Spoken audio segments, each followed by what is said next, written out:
التصرف في التركة قبل القسمة حق ولا تعدي؟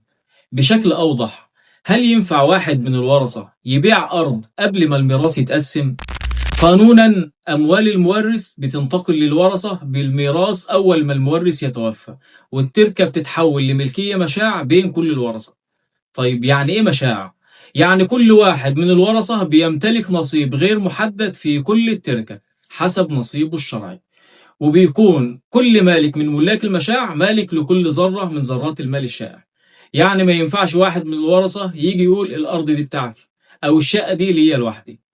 بس خلي بالك، رغم ان التصرف في جزء مفرز من التركة مخالف لطبيعة الشيوع إلا انه مش باطل. التصرف صحيح من حيث الشكل، لكن يظل معلق في نتيجته على فرضين: الأول ان القسمة في المستقبل تطابق الجزء اللي باعه، ساعتها يبقى البيع نافذ. التاني ان يوافق باقي الورثة على البيع، فبرضه يبقى البيع نافذ.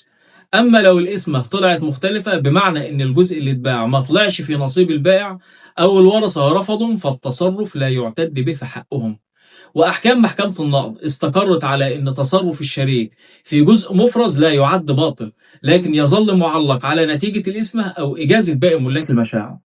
خلاصة الكلام: الوريث من حقه يبيع نصيبه الشائع قبل الإسمة، لكن ما ينفعش يتصرف في جزء معين كأنه امتلكه لوحده بالكامل.